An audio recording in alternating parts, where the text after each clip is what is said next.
Greetings everyone, and since last time we met quite a long time, and finally we are able to start again with the Century series, and today we'll do overview for the geometry and maths of the Century. As you remember, last time I mentioned the memory text. Memory text will run through the entire Century series, and it's written in 25th chapter of Exodus in verse 8, and I will read for you from Hebrew. And Hebrew will sound like that. Ve'asu lemikdash ve'shachanti betocham, which means make for me a sanctuary that I can dwell among you. Or in your midst, in very, very center. And if you heard very carefully, I said Veshachanti, and it might remind you of something else that you heard before. That's Shakina. We say it in English, but in Hebrew it will be Shakina.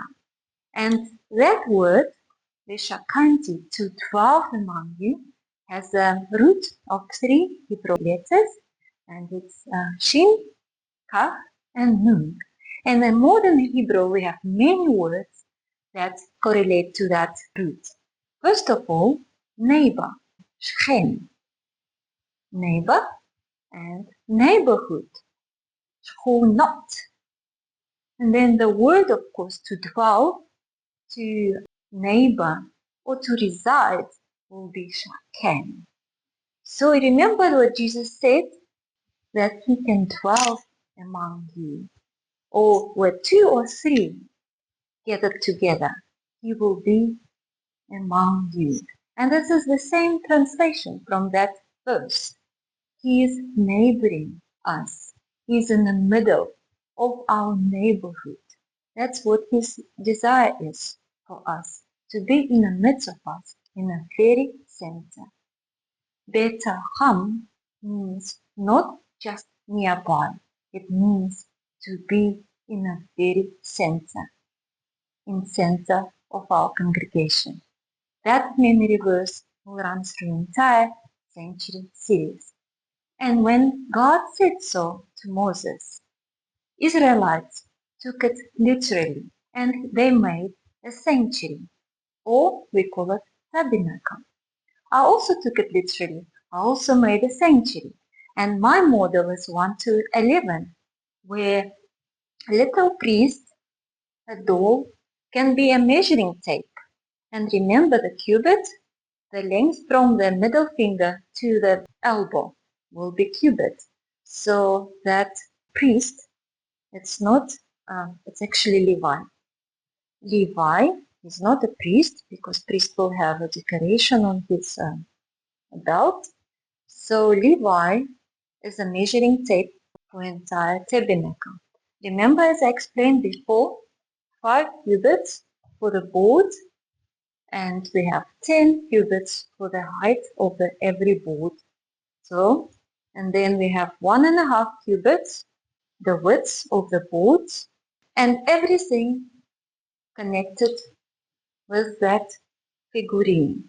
So the height of the golden altar, let's say, 2 cubits, exact measurement, comparison with a priest.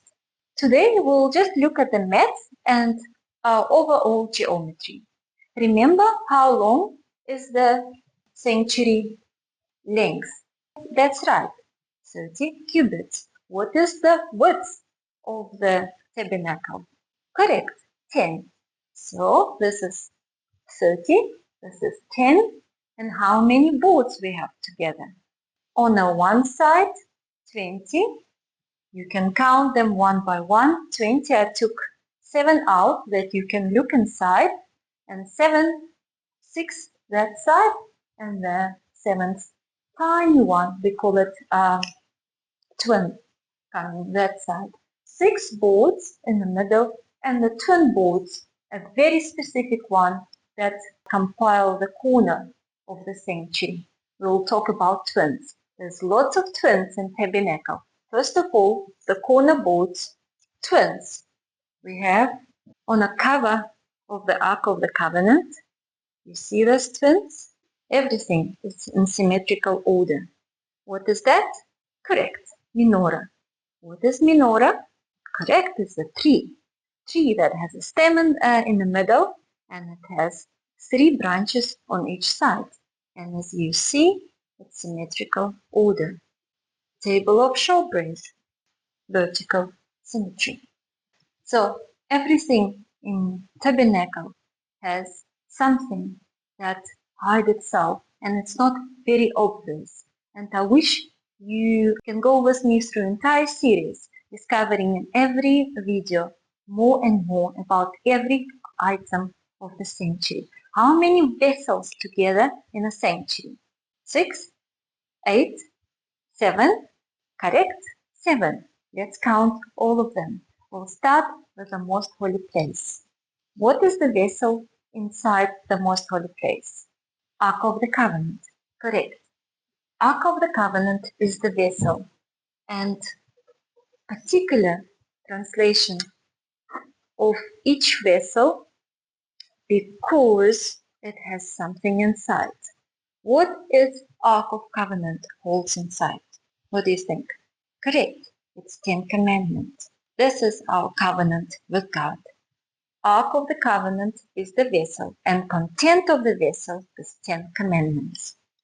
What is the content of this vessel? Golden altar. You're right.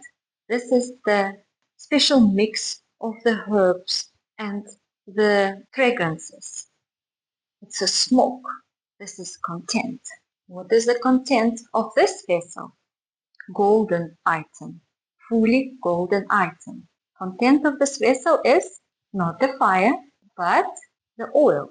Is the tree olive tree or is it the almond tree? We have flowers of the almond tree, and the oil of the olive tree. So the content of this vessel is oil. Content of the table of showbread. Correct. It's easy. Even child can tell us. It's the breads. We have 2 more, but they're outside of the Mishkan. This content of leva. Content is water. Correct. Consists out of 2 pots. 1 pot where the water is and the support.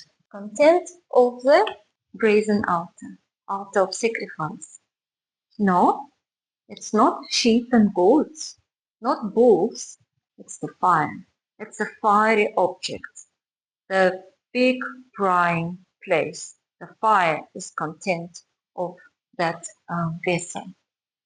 And the very last vessel that many of us and many scholars do not consider as a vessel, but that is the vessel that holds everything together, all the other vessels inside.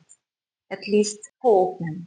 The entire construction is the vessel as well. This is the last and the 7th vessel that holds all the other vessels together.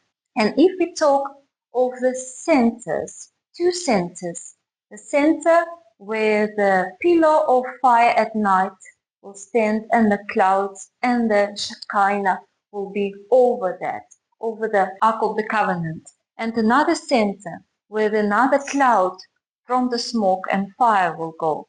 So if we start from the very center where God resides, which verse of the Bible can be directly related to that vessel? John 1:14. He became flesh and he tabernacled with us. He became neighbor. He pitched his tent. He neighborhood with us. That's the place where the word is. 10 Commandments is the content of the vessel. And Jesus Christ is the word and this place where he revealed himself. As God revealed himself from the very bosom of himself, he revealed him to us. What is the length of the whole structure? As we said, 30 cubits. How many years we didn't know nothing about Jesus? Only once we know about his bar mitzvah when he went with his parents to Jerusalem. And that's only place where we find him, by the golden altar. When first time he is introduced to the world by 30 years old, he is revealing himself, he's coming out of that structure where he was being hidden for 30 years. Why? Because nobody from congregation or even Levites can come in. He comes hidden away in the most holy place, comes out for the ministry. And remember, the whole structure stays on a golden square, and nothing humanly belonged to that structure. Because even when Levites and priests would bring from the congregation and 12 tribes their breads, they will bring it on a copper plate. But when they bring it inside, they will change it on a golden plate and then leave it in a holy place on a golden plate. Nothing humanly, copper, wood can come inside. All wood is covered with the gold inside. How many objects consist only out of gold? We have menorah, as we mentioned before, only gold. It's a miracle. How did it keep the shape? And another object that has also half a sphere shape. My cherubs don't have the wings over. It will be added soon. So that is completely out of 1 talent gold. So that cherubs organize the half of the sphere and will resign the shape of menorah. So 2 objects done completely out of the gold and other one covered, fully covered with gold. Why? Because gold presents divinity. We, made out of shittim wood, become fully covered in grace of God and organize the tabernacle. And we are these boards that stick very tight to each other, but we are very comfortable. Why?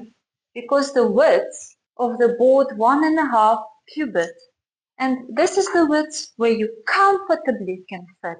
You can move your hands, you can stay on ease, be relaxed, but you're very tight and you're close to each other. And this is the church.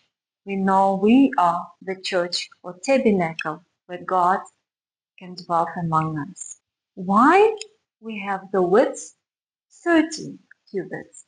Do you remember Matthew in genealogy of the first chapter, verse 18 says, from David, how many generations? 14. From Abraham to David, from David to the Babylonian exile, and from exile to Christ. 14, 14, 14. So he's very, very wisely organizing his genealogy in such a way that he can have 3/14 or 6/7. Why 6/7? Because Christ is the 7/7, is the fullness or new era or completely new world. And tabernacle will reveal his mentality. Altogether, we have 6/7. We count here 7 boards, 1, 2, 3, 4, 5, 6, 7. And we count from Abraham to David. And then I missed that one, opened it up for you, from David to Babylonian exile, and from Babylonian exile to Christ the Savior. 7, if you can see here. 6, 7. The same other side, 7th. The entry to the tabernacle. We can't enter tabernacle neither this side, neither this side, neither this side. Everything is the only one way to enter tabernacle. Enter through the church. And how many entries we have? 4 pillars to the most holy place and 5 pillars to the holy place. Altogether is 9. But if you look in between, that are organized the gate. And how many gates together? Correct, it will be 7 entries. 7 gates open up for us to see Christ, to enter the most holy place. Of course, Matthew is very clever. He plays everything on the name of David, because David's name, numerical value or gematria, is 14. Dalet, Vav, Dalet, all together combined into 14. Every Hebrew letter has a number. So all together, 14, 14, 14. And Matthew says Jesus is the son of David. And Tabernacle reveals to us exactly the same truth. Or truth been said a long time before by the time of Moses. If you look from the top inside the tabernacle, you will notice that altogether 3 cubes. One cube is the most holy place, another cube is this middle part where menorah will be in the middle standing, and another cube is this side. It's just when you enter inside and you reach menorah. And there's 3 cubes. It's construction of the tabernacle. Why is like that? Because tabernacle is not a museum that stays in heaven just to remind us about past. Tabernacle is like a multi-stage rocket that releases or takes off every part when it played the role in history. When the first part will finish its existence, when Christ will come to collect his bride, the holy place will finish existence. As now you will never find in heaven neither altar of sacrifices, neither laver, because there's no need of watching that in heaven. It will be enough wounds on the hands of Christ. Heaven is not a museum. So no more of anything related to heaven and tabernacle. So we are done with the court. We are staying inside the holy place and this particular time of the year and waiting when Christ will come out to fetch his bride, that we can come together with him and go and dwell with Christ and celebrate the wedding of the bridegroom. So this is enough for you to think about and to digest, and I hope next time we'll learn something more about the tabernacle, glorious tabernacle of God.